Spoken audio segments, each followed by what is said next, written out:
Ok? Podemos começar, Yuri? Gravando. Bom dia a todos, bem-vindos à nossa transmissão especial da live, né? Planejando a educação do Ceará para a próxima década.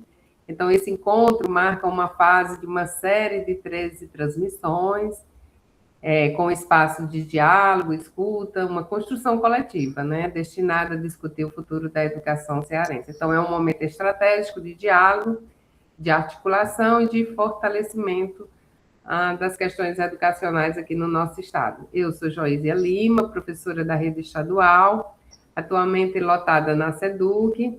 Estarei, a partir desse momento, anunciando os nossos painelistas e mediando a discussão de hoje. Mas primeiro farei a minha autodescrição. Sou uma mulher de 1,70 m, pele escura, negra, cabelos pretos, lisos, compridos, tenho olhos escuros, uso óculos, e é isso. Este é um encontro promovido pela Comissão Intersetorial do Plano Estadual de Educação do Ceará, 2026 a 2036, constituído pelo Decreto 36.535, de 2025, e temos o objetivo de apresentar o diagnóstico das comissões. Hoje será a apresentação da subcomissão 13, que discute e pesquisa sobre o financiamento e infraestrutura da educação básica. Então, esse é um diagnóstico direcionado a caminhos que devemos trilhar para a construção do novo plano, e serve também nessa discussão para os planos municipais de educação também, se espelhar nas conferências que vêm por aí, e apresentamos agora os nossos convidados. Nós temos a professora, a honra de ter conosco discutindo essa temática de financiamento e infraestrutura da educação básica, a professora Heloísa Maia Vidal, que possui doutorado em Educação pela Universidade Federal do Ceará, é professora associada da Universidade Estadual do Ceará, tem vasta experiência na área de educação, com ênfase em planejamento, avaliação educacional, e atuando principalmente nos temas de ensino, educação à distância, política educacional, ensino médio e indicadores educacionais. Ela coordena aí o grupo de pesquisa política educacional, gestão e aprendizagem, e é professora aí do doutorado na linha de pesquisa, formação e políticas educacionais. Temos o outro painelista, o professor Dr. Alessio Costa Lima, dirigente municipal de educação do município de Ibaretama, aqui no Ceará, é presidente da Undime Nacional, já foi por 3 gestões, membro do Conselho Técnico Científico da CAPES, 2023-2026, membro do Conselho Nacional de Educação, 2016 a 2020. Então, cada painelista terá um tempo médio aí de 15 a 20 minutos para discorrer sobre o tema, depois esse momento será colocado aberto aí no YouTube para as questões.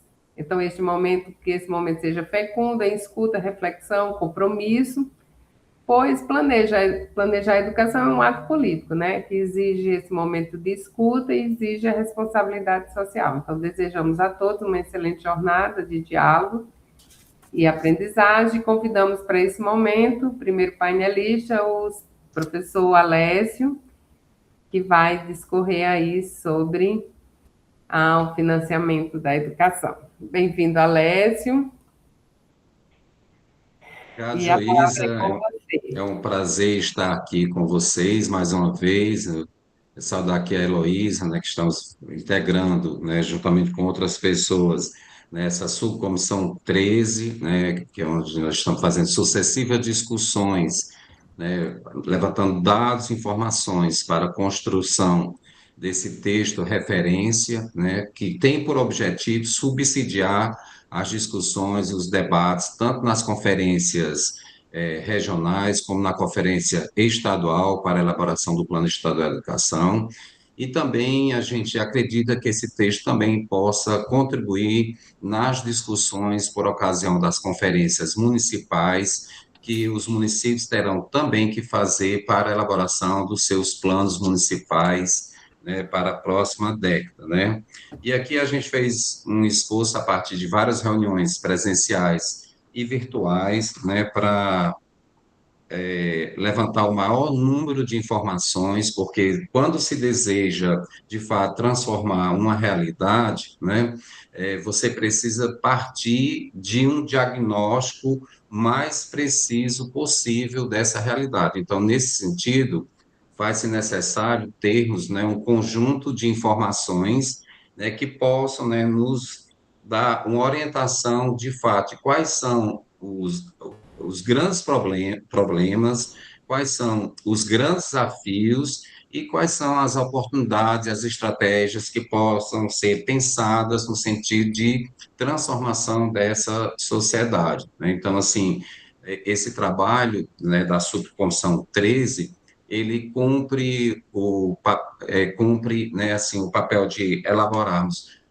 um diagnóstico, né, com vistas, né, a termos dados de como tem ocorrido essa questão dos orçamentos e dos recursos financeiros, né, para custear as políticas educacionais públicas em nosso estado, né, tanto na rede estadual como nas redes municipais, assim como as condições de infraestrutura hoje existentes, né? Então, assim, nós partimos dessas análises, né, para construção desse texto com vista a, de fato, focar no nosso grande problema, que é realmente, né, a constatação da insuficiência de recursos financeiros, né, para garantia do padrão básico de funcionamento das nossas redes de ensino, né, e de forma mais equitativa entre as redes, né, porque um dos grandes problemas que ainda persiste no Ceará, apesar dos enormes avanços que nós temos tido nos últimos anos,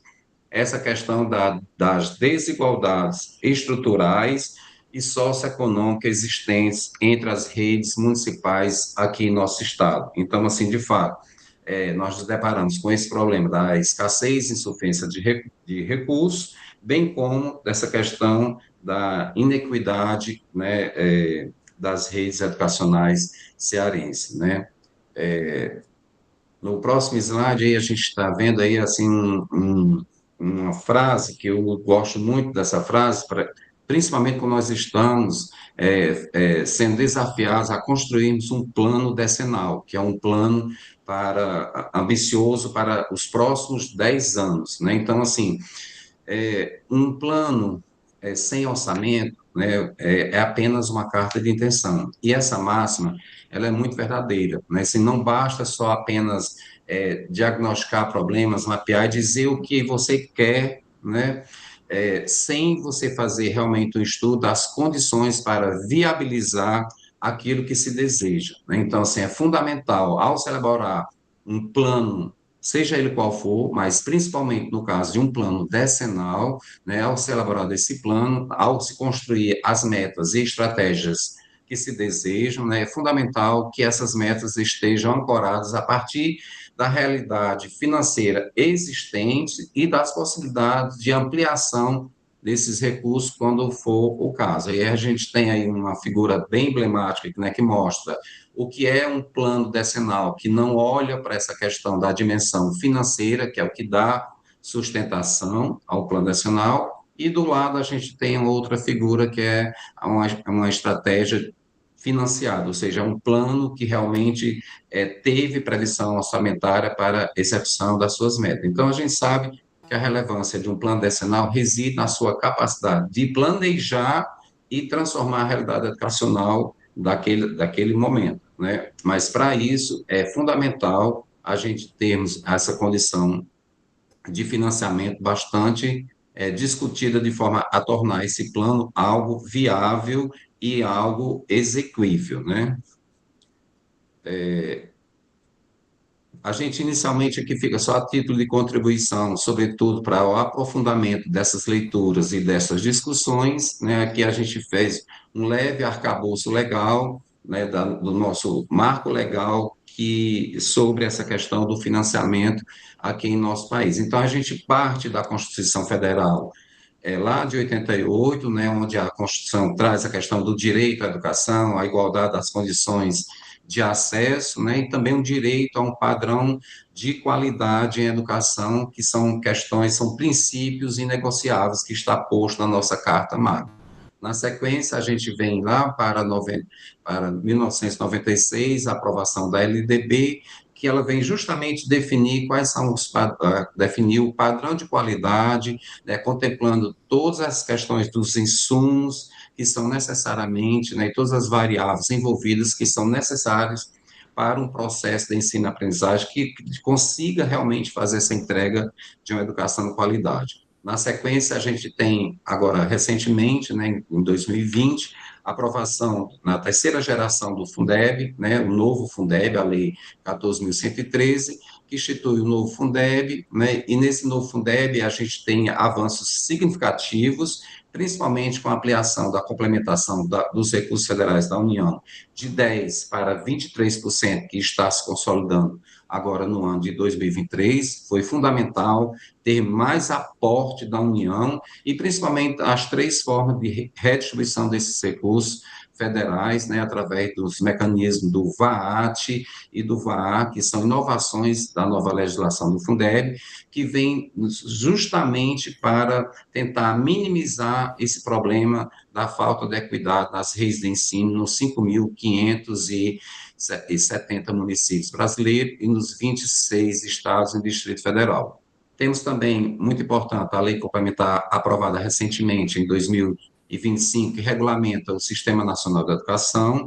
Ela é importante porque ela traz essa questão fundamental da importância do regime de colaboração entre os entes federados para a garantia do direito à educação, e aí é fundamental a gente conhecer as competências e as responsabilidades que a lei do Sistema Nacional impõe aos entes, né, e a estratégia de regime de colaboração para superação dessas dificuldades, né.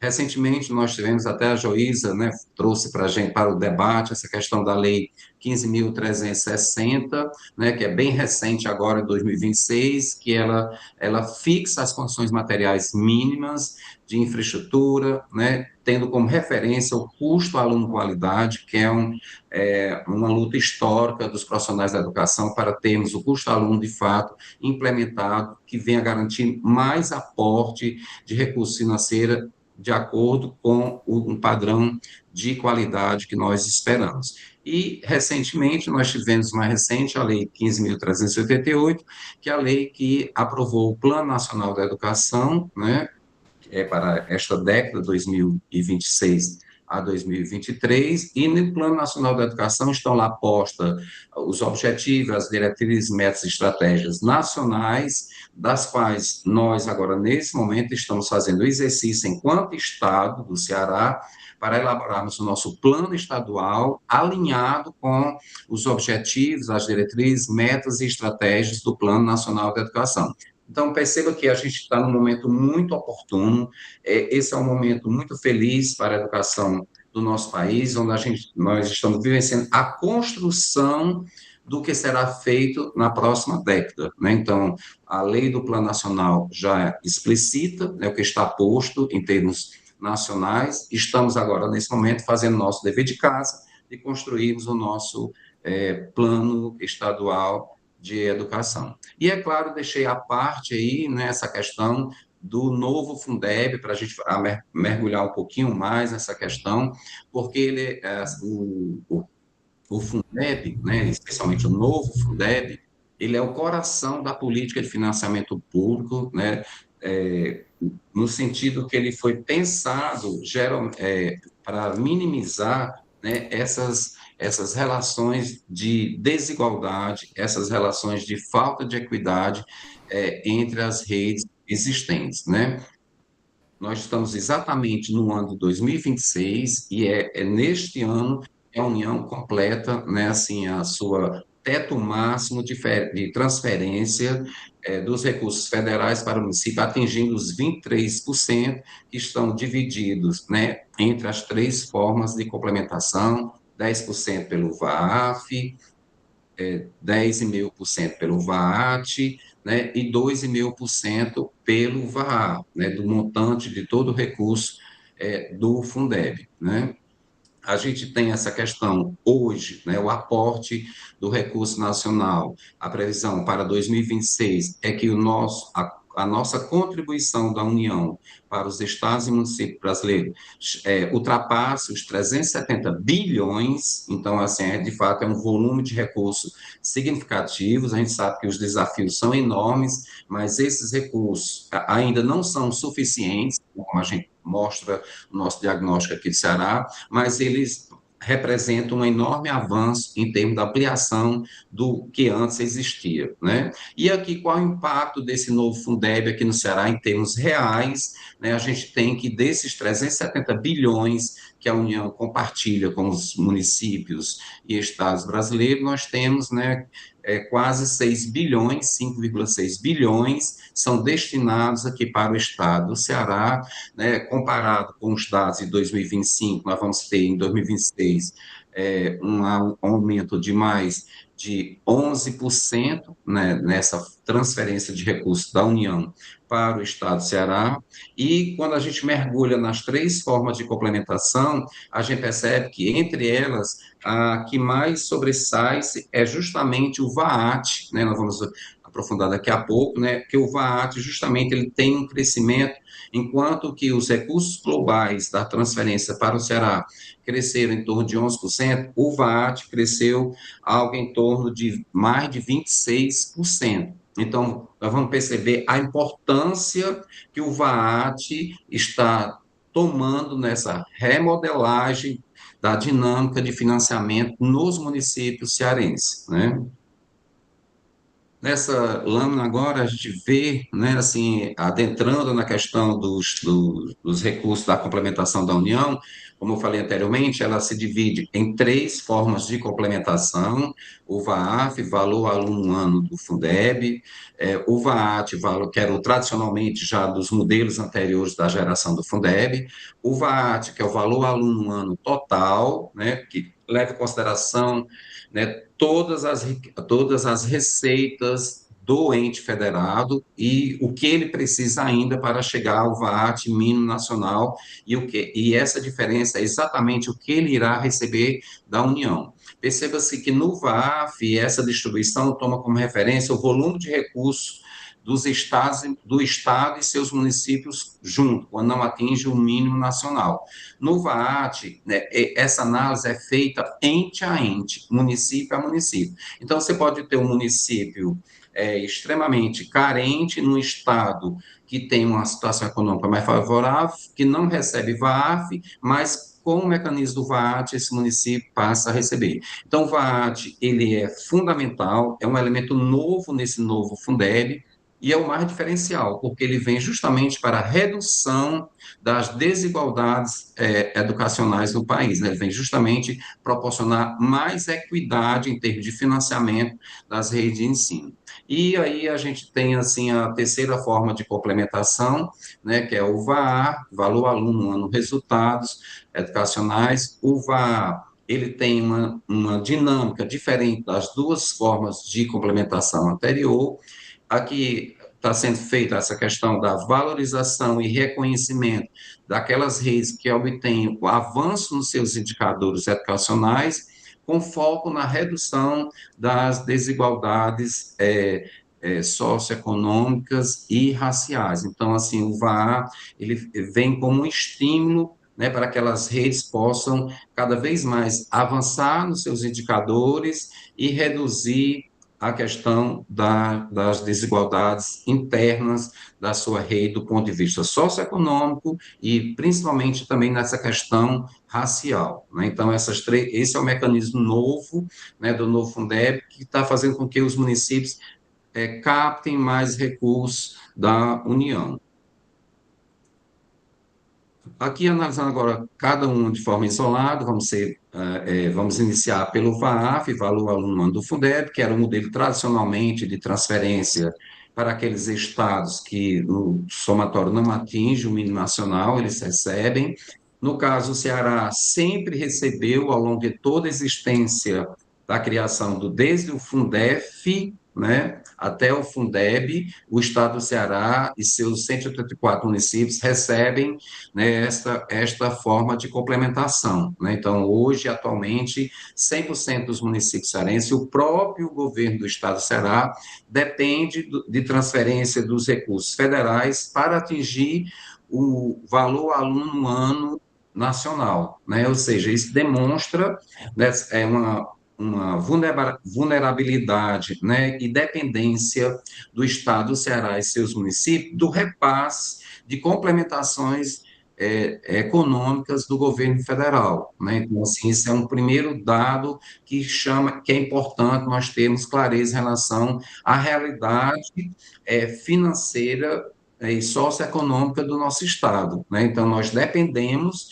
de complementação da União para atingirmos o valor aluno ano, né, que é aquele valor estabelecido para o país todo a partir de todo o volume de arrecadação de recursos do país destinado à educação, dividido pelo total de alunos existentes no país. Este é o valor aluno ano, né? Aí na tela está a ilustração de um caso que a gente pegou só como está no nosso texto, só como ilustração, né, o caso da Baiara, que mostra que a vulnerabilidade é estrutural, municípios como a Baiara depende, né, quase que 44% dos recursos necessários para manter a educação de Abaiara são provenientes de complementações federais, né? Isso é um forte indicador, né, dessa falta de equidade entre as redes dos municípios aqui do nosso estado do Ceará, né? A segunda forma de complementação, o VAAT, que é um elemento inovador nesse novo Fundeb. O VAAT ele tem, de fato, foco na vulnerabilidade extrema, né? Ele justamente foi pensado justamente para chegar naqueles municípios que mais necessitam e na proporção que aqueles municípios, de fato, precisam, né? Então, assim, o VAR, ele faz a inversão crítica, né? Assim, nós temos que observado, até foi objeto de discussão na nossa comissão, o comportamento da evolução do VAAT ao longo desses 6 primeiros anos no Fundeb, né, nas redes de ensino no Ceará. E a gente observou que hoje, né, antes, os municípios cearenses, a maior forma de complementação que eles recebiam era o recurso do VAAF, né, que era a principal forma de complementação que ele recebia do governo estadual e federal. Hoje, né, a gente está percebendo essa inversão, né, e a gente percebe que o VAAT está assumindo uma posição preponderante, né, hoje já em 83 municípios, os 184 municípios cearenses, né, já quase um número bem expressivo, mais de 40% dos municípios cearenses. O VAAT, a complementação recebida do governo federal, ela já ultrapassa os recursos que antes o município recebia do VAAF. Então, isso chama a atenção mais ainda para a gente, porque mostra, né, a intensidade, né, Luísa, da desigualdade que existe entre as redes de ensino aqui no estado do Ceará. Então, como ele está muito focado nessa questão da equidade, ele vem justamente, né, evidenciar aqueles municípios que realmente mais necessitam de aporte financeiro, e esses municípios estão recebendo mais recursos através do VAA, ultrapassando as outras formas tradicionalmente que eram maiores, que era do VAAF, né? O caso aí tem um caso, só para ilustrar essa inversão entre VAF e VAT, né? Eu peguei o caso aí de Amontada, por exemplo, a gente tem, antes, o VAF, no caso Amontada, era de 15 milhões, né? Ao passo que o VAT agora passou a ser 18 milhões. Então, a gente mostra o peso e a importância do VAT no sentido de minimizar os efeitos da inequidade da rede de ensino em nosso estado, né?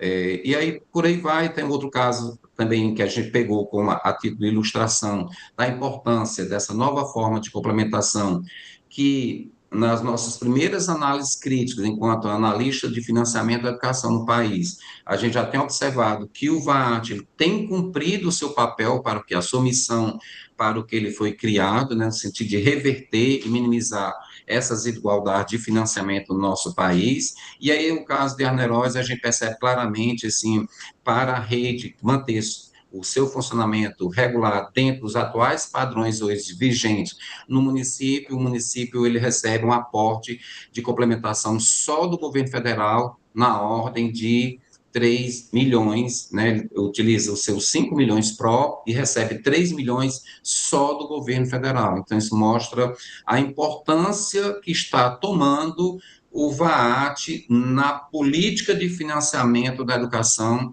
das redes municipais aqui no Ceará. Então, assim, nas minhas conclusões, depois eu vou voltar a essa questão rapidamente do VAR, as implicações que isso traz e as responsabilidades para os dirigentes municipais da educação na gestão desses novos recursos que estão chegando no município. E a terceira e última forma de complementação da União ao Fundeb chega através do VAR, que é Valor Aluno, ano resultado da redução das desigualdades educacionais, né?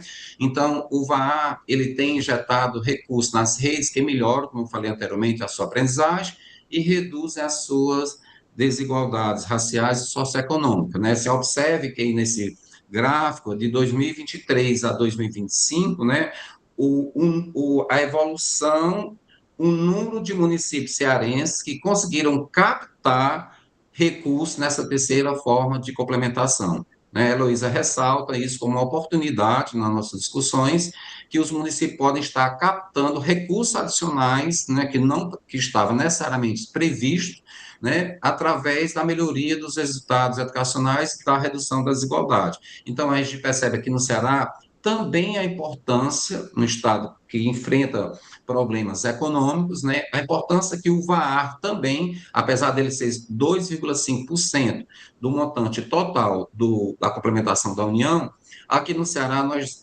conseguimos aumentar, né, de 69 municípios em 2023, passamos para 112 municípios que se habilitaram, que é importantíssimo colocar essa questão que o VAR está atrelado a 5 condicionalidades. E essas 5 condicionalidades, elas pressupõem decisões de gestão, né, nas redes de ensino, que significa a modernização da gestão das redes de ensino com a introdução de instrumentos como seleção e eleição de gestores, né, adequação do currículo ABNCC, agora adequação do currículo ABNCC, computação, né, então, tanto essas questões, a participação dos estudantes nas avaliações nacionais do SAEB e a própria redução dos indicadores de redução educacional. Então, essas funcionalidades, elas são importantíssimas, mostra que a vontade política do gestor, seja ele municipal ou estadual,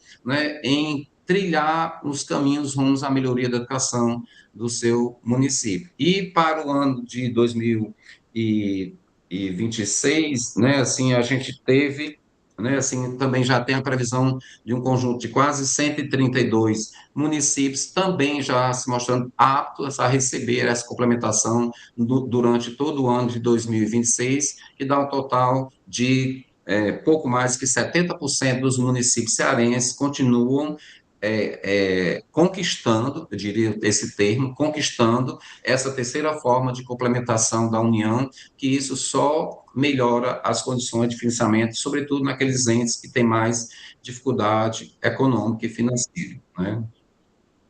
Bem, dito isso, né, assim, a título para a gente fazer um fecho geral em torno dessa dinâmica do financiamento da educação, o novo Fundeb e as formas de complementação, né, a guisa de reflexão entre plano e financiamento, a gente colocou a gente trouxe esses 5 pontos, né, assim, para ficar no nosso radar, para subsidiar as nossas discussões, né? O primeiro, a questão do sistema educacional, né, o plano estadual 2026 a 2036 do Ceará, ele observará todo o sistema educacional cearense, ou seja, da educação infantil ao ensino superior. Então, é muito importante a gente ter em mente que nós não estamos aqui discutindo um plano estadual para a rede estadual do Ceará apenas, nós estamos discutindo um plano para a educação cearense, né? Então, a gente vai estar discutindo e trazendo à tona, né, elementos da educação infantil, do ensino fundamental, do ensino médio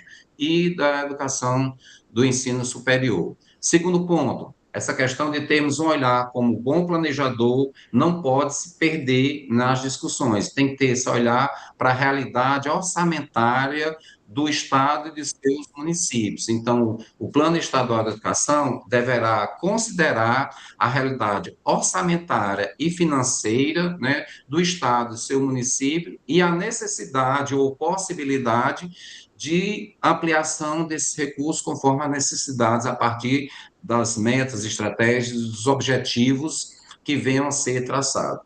Terceiro ponto importantíssimo é essa questão do regime de colaboração, né? É fundamental, a gente tem a lei do Sistema Nacional de Educação, que instituiu, né, a comissão bipartite aqui no estado do Ceará, com representantes do estado e da rede estadual e das redes municipais, justamente para fortalecer, né, esse regime, essa política do regime de colaboração, né, entre os entes federados, como uma condição, né, eu diria, uma condição, o regime de colaboração, e o caminho para conseguirmos superar as igualdades estruturais e educacionais existentes hoje no nosso Estado, que permanece como desafio. Quarto ponto para a nossa reflexão sobre o novo Fundeb, né, a gente precisa ter clareza que o novo Fundeb ele amplia a participação da União com as suas três formas de complementação, VAF, VAT e VAA. A gente viu o peso que está tomando a complementação VAT, né? Provendo mais equalização e maior equidade na redistribuição desses recursos, né? Então, assim, o VAT, ele desponta, né, como essa forma de complementação importantíssima nessa nova política de redistribuição do novo Fundeb.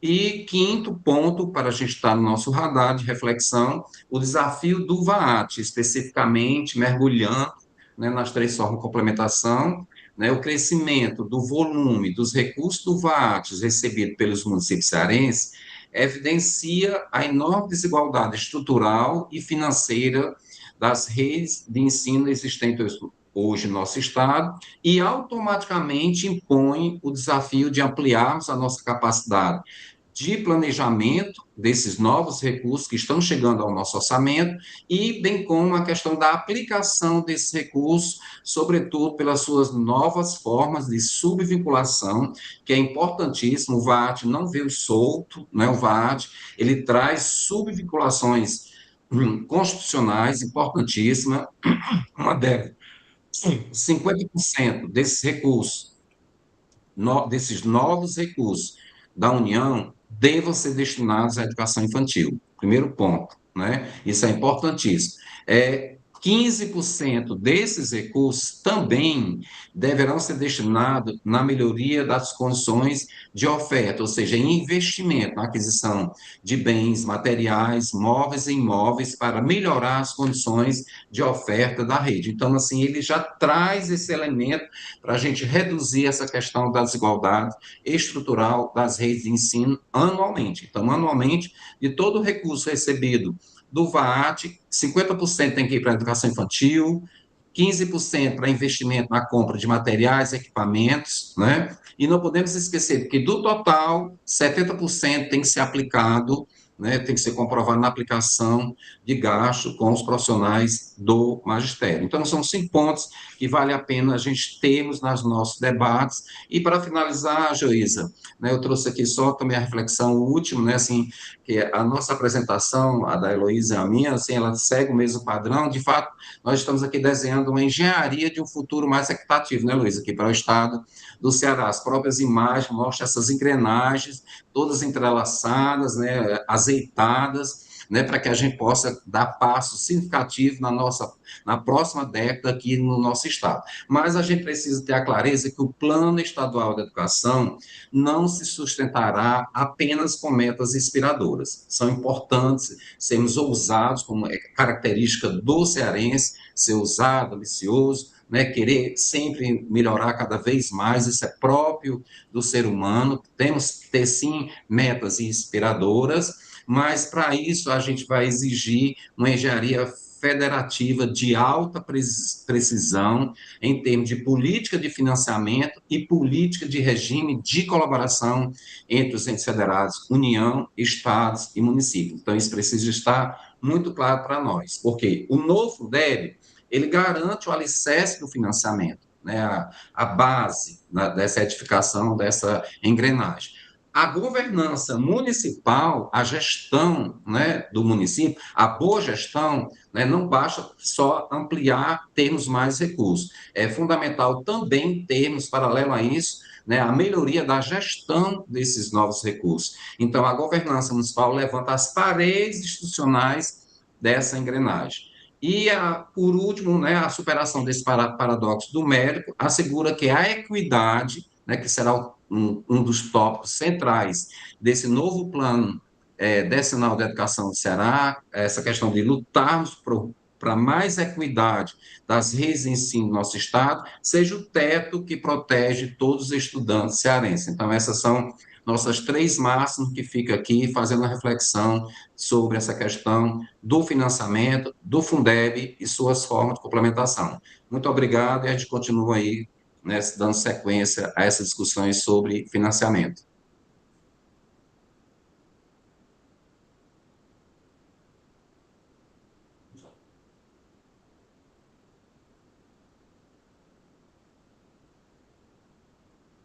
Tá sem som, Joísia. Tá mutado.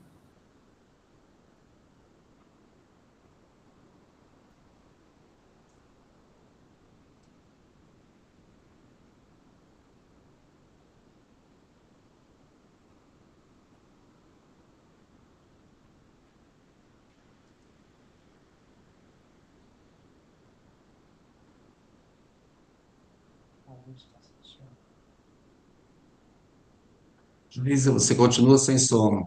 Ativa seu áudio, Continua desliga. sem som.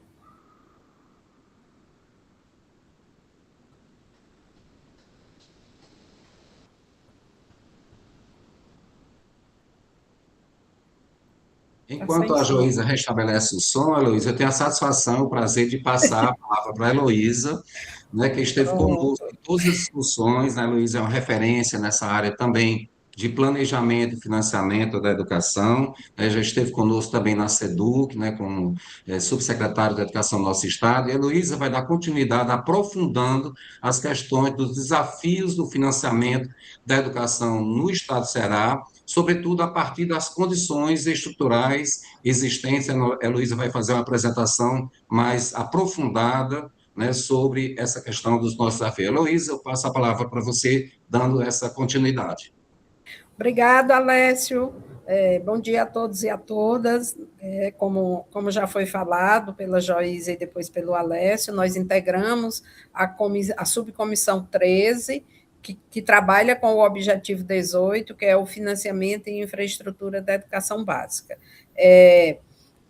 Essa subcomissão ela é constituída a partir do Plano Nacional de Educação, né, e como já foi falado, em educação, todos os planejamentos eles se tornam quimeras se não existir financiamento, né? Então, a gente sonha, mas a gente também precisa de condições objetivas, e isso diz respeito a recursos, né? Eu vou começar fazendo um pequeno histórico de como está organizada a educação no Ceará, né? O Ceará é um estado que apresenta uma configuração muito própria no cenário nacional, especialmente sobre a educação básica, porque toda a etapa de ensino fundamental ele é municipalizado, e essa ação começa já nos anos 90, né? O Estado tem 2 marcas importantes que o diferencia dos outros estados da federação, que é a municipalização do ensino fundamental completo. Já nos anos 90, mesmo antes da LDB, já havia iniciativas de municipalização, e a criação de um sistema próprio de avaliação que foi feito em 1992, o nosso SPAES, né? Então, no nosso caso, a história importa, né? Porque essa história permite com que a gente tenha tido vários acertos, também tenha cometido alguns erros, mas tenha revisto essa postura, né? O erro serve para ele é parte constituinte do processo de aprendizado. Então, desde os anos 90, a gente já vem trabalhando numa parceria muito próxima com os municípios. Os dados que o Alessio trouxe sobre a dependência financeira dos municípios, da complementação federal ou dos fundos, né, contábeis de um modo geral, porque isso acontece desde o Fundef, depois o Fundeb e, finalmente, agora o Fundeb permanente.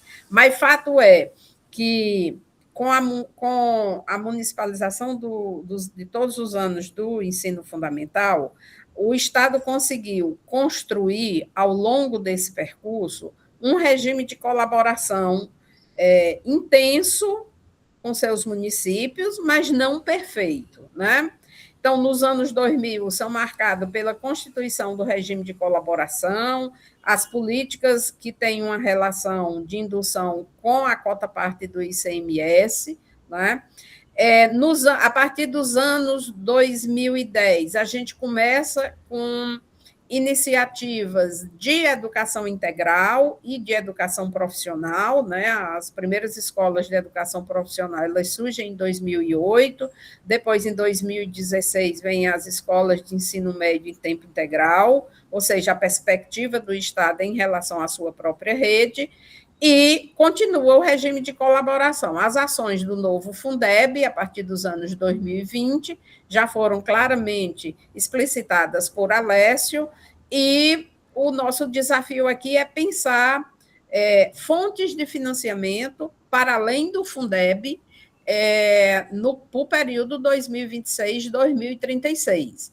Com um detalhe, né? Essas fontes de financiamento agora, elas precisam estar orientadas e implementar políticas de sustentabilidade e equidade.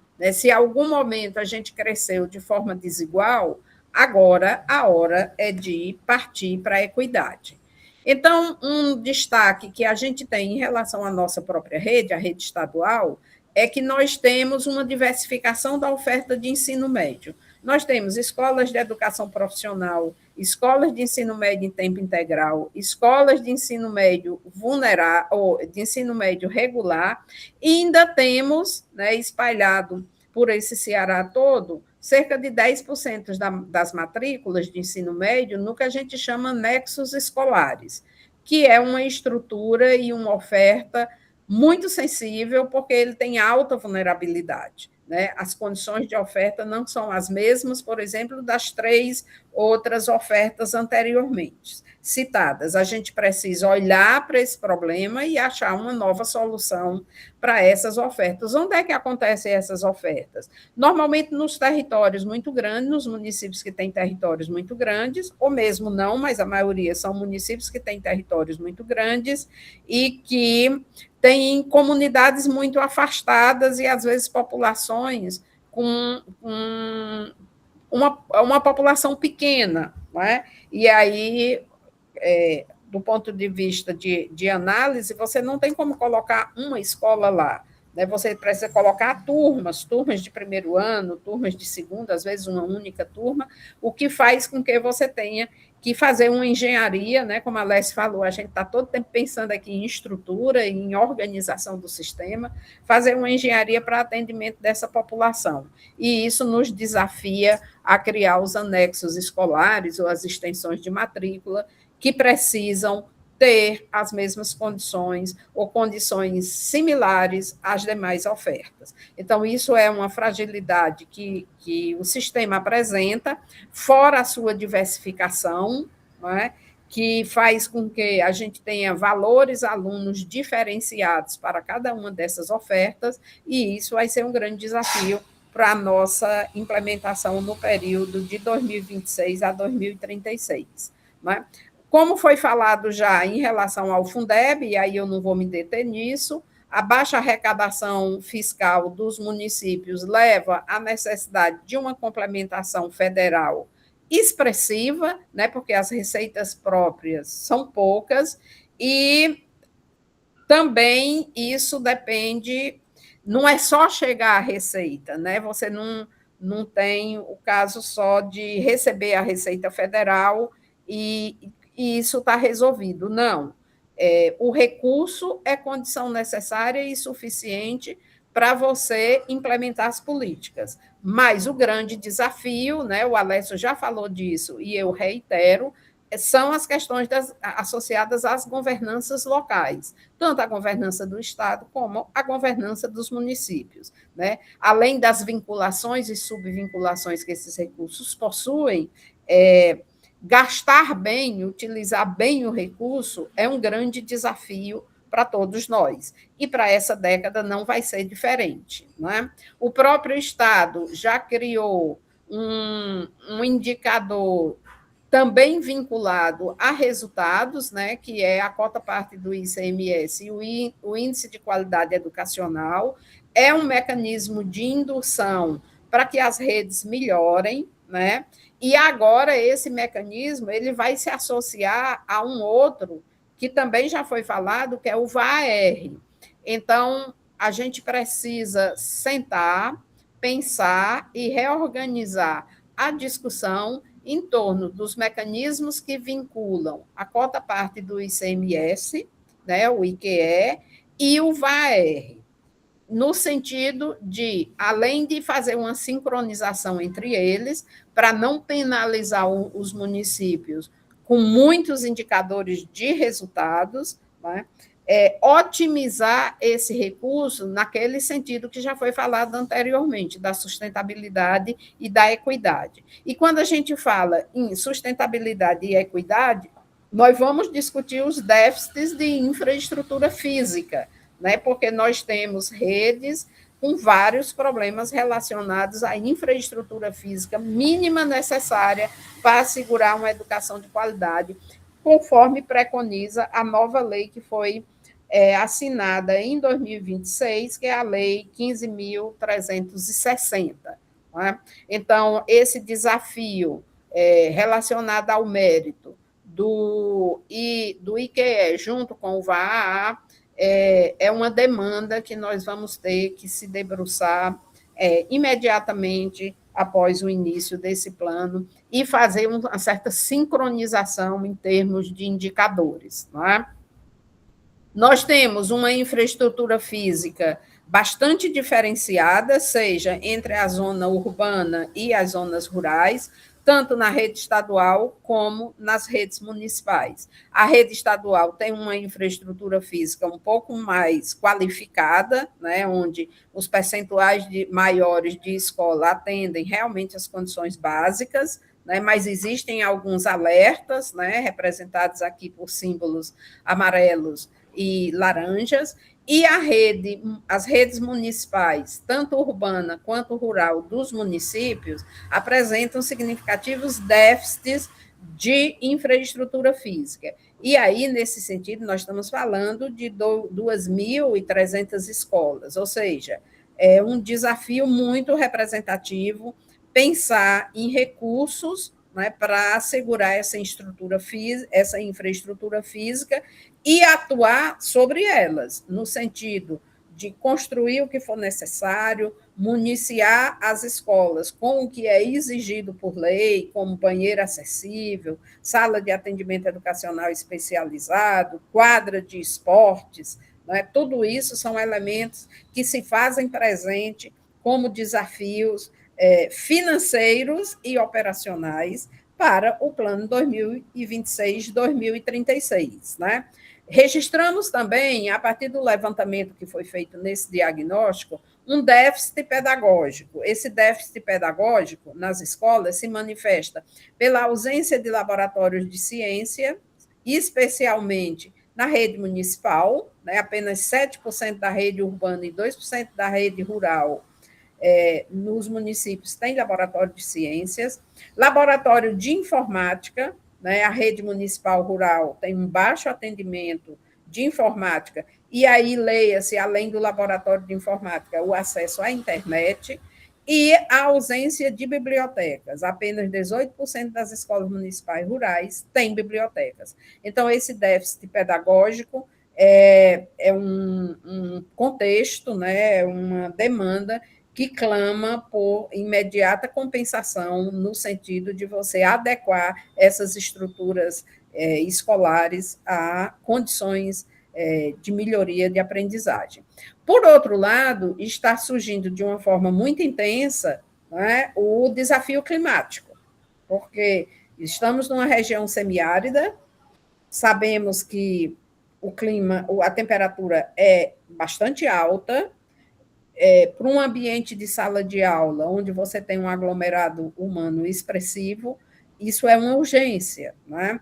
Então, também, os dados mostram que a rede estadual urbana já tem uma parcela expressiva de seus ambientes climatizados, mas a rede municipal tem uma baixa percentagem de escolas climatizadas. Então, isso leva também a um grande desafio de climatização das salas de aula, se num primeiro momento for só as salas, mas o ideal é que seja todos os ambientes, para que a qualidade de ensino realmente consiga melhorar. Agora, especialmente, com a expansão das escolas por tempo integral, né, se coloca outro desafio, porque você precisa manter a criança o dia todo na escola e, sem dúvida nenhuma, o desafio climático é um desafio que está sendo enfrentado. Né? Utilizar as redes elétricas que as escolas possuem hoje para fazer a climatização é um risco, não é? Porque exige toda uma demanda energética diferente, por exemplo, do que a rede estava programada para suportar, né? O que nos leva a ter que pensar em alternativas para que essa situação da climatização aconteça. Não é? Como o Alessio já falou, a gente tem o grande desafio de fazer essa governança orçamentária a partir da cooperação federativa, porque nós temos baixa arrecadação local, o que faz com que os nossos municípios dependam das transferências federais. Né? Nós temos uma rigidez orçamentária grande, porque tem o pagamento do piso, né? Como ele falou, 70% do recurso do Fundeb é para pagamento dos profissionais da educação.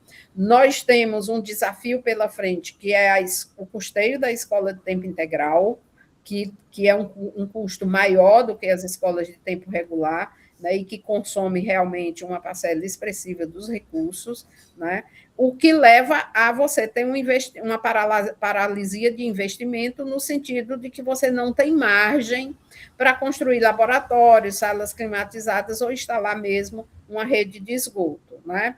Então, isso leva a uma queda de desempenho devido às condições de infraestrutura, o que faz com que a aprendizagem fique estagnada. Não é?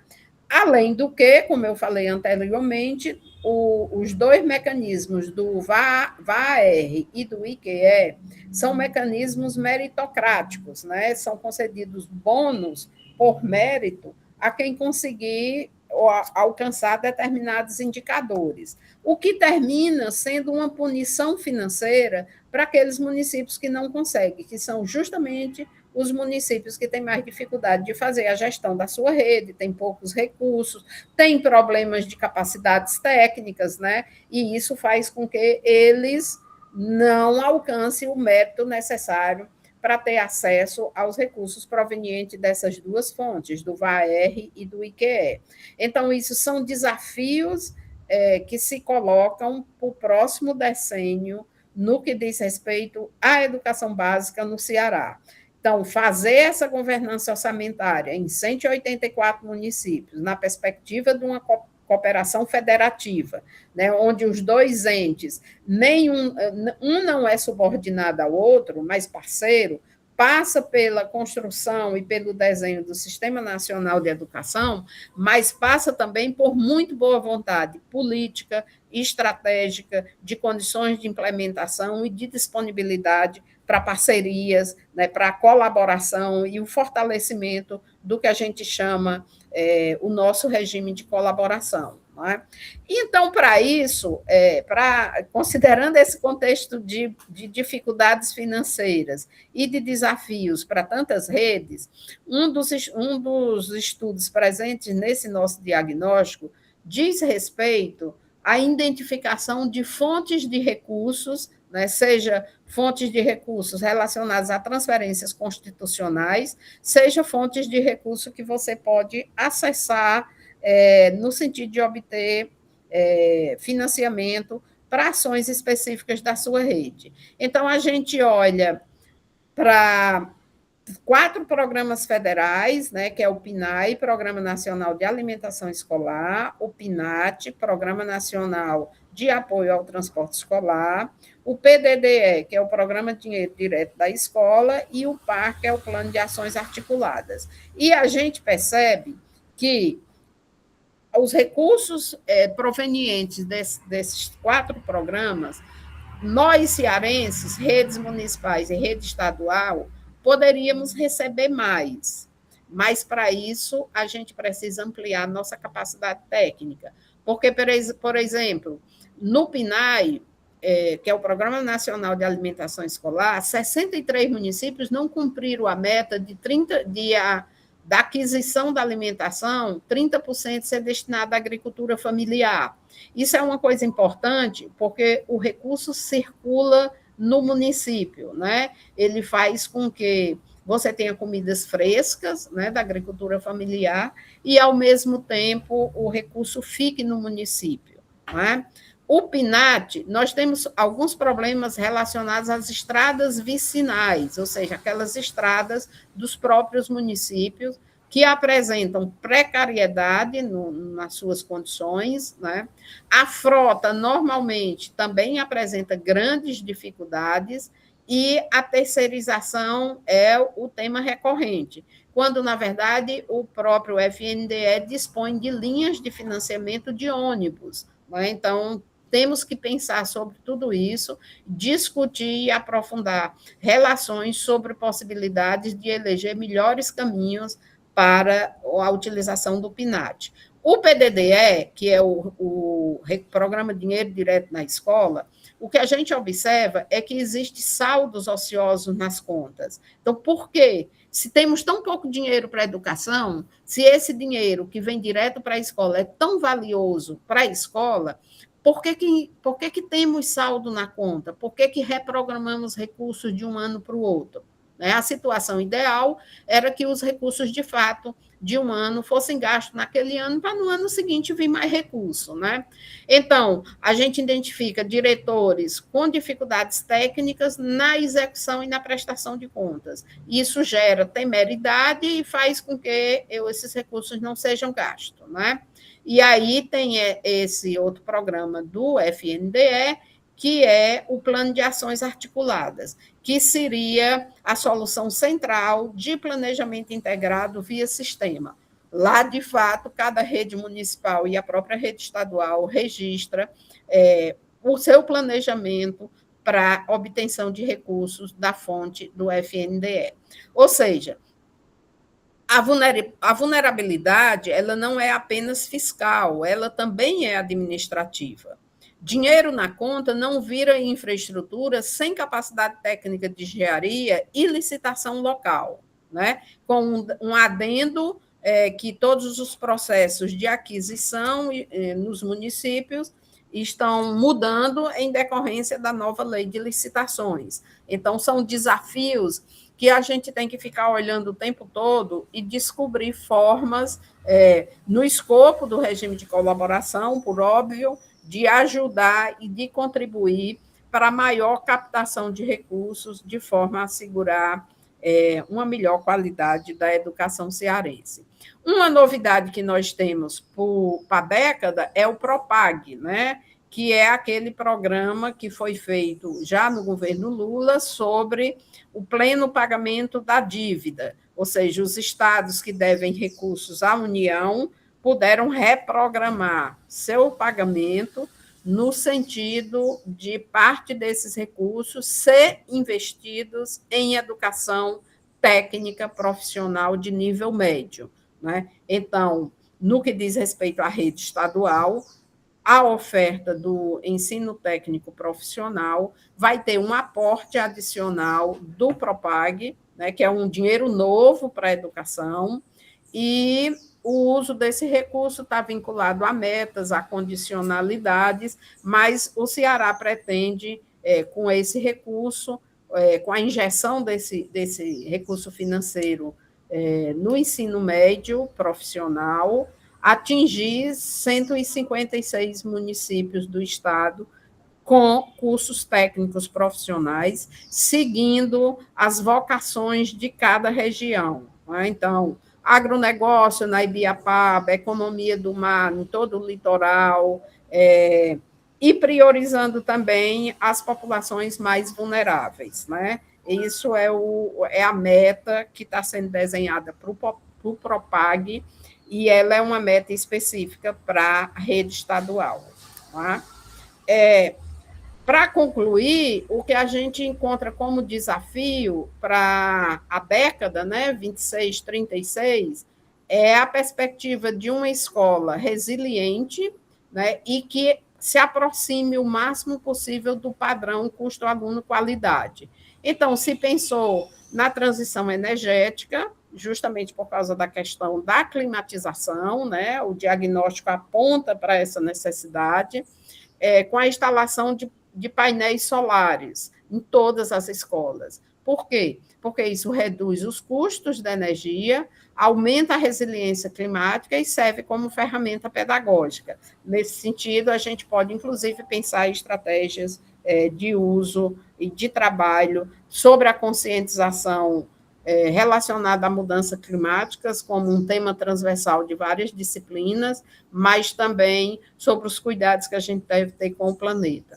A necessidade de laboratórios e salas de atendimento educacional especializados. Como vimos, as redes municipais são as mais frágeis nesse sentido, precisam urgentemente, como condição de melhoria da sua oferta educacional, a inserção desses espaços pedagógicos. Esses espaços promovem qualidade e asseguram equidade. Né? Então, é indispensável que esse movimento comece a acontecer e que, durante a década, a gente consiga realmente atingir metas promissoras em relação a isso. O saneamento básico universal, né? Isso é uma questão que permeia não só a educação. A gente sabe que muitos municípios do interior têm problema de esgotamento sanitário, né? É uma meta educacional que vai precisar caminhar junto com metas de outras setoriais, de outras secretarias, de modo a que, de fato, os equipamentos escolares tenham um esgotamento sanitário dentro dos padrões exigidos. Né? E a climatização universal, ou seja, o tempo integral na região semiárida precisa, de fato, de condições objetivas no ambiente escolar para que ele aconteça, né? Ou seja, um ambiente climatizado, um ambiente com diversidade de recursos pedagógicos, um ambiente onde o currículo possa realmente abordar a perspectiva da formação integral, né? E não só da ampliação da jornada. Para isso, o custo aluno-qualidade deixa de ser um teto orçamentário e passa a ser o chão de garantia de direitos. Né? Então, a luta pelo CAC, a luta pela melhoria do Fundeb, né, como já foi colocado, a luta por investimentos dos tesouros, né, tanto estadual como municipal, na educação, é justamente para assegurar a garantia de direitos. Né? E como falou Alessio, finalizando a apresentação dele, o roteiro para que a gente consiga isso é sair da competição e caminhar em direção ao regime de colaboração. Então, a busca de um reequilíbrio financeiro, né, repensando e calibrando o IQE, né, que representa a cota parte do ICMS, com o VAR, para não penalizar as redes vulneráveis e não deixar como exigência para os municípios uma quantidade enorme de indicadores, né, o fortalecimento da governança municipal e a efetivação do Sistema Nacional de Educação. Então, para que a gente tenha êxito nesse novo decênio, precisamos equilibrar essas relações e cada vez mais fortalecer o regime de colaboração. É isso e muito obrigada.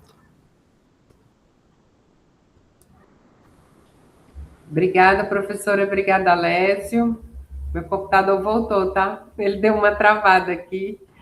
Mas obrigada. As colaborações foram realmente muito significativas. Discutir os desafios da educação básica é importantíssimo para a gente pensar esse plano que transcende governo, como disse o Alessio aí no início da sua fala.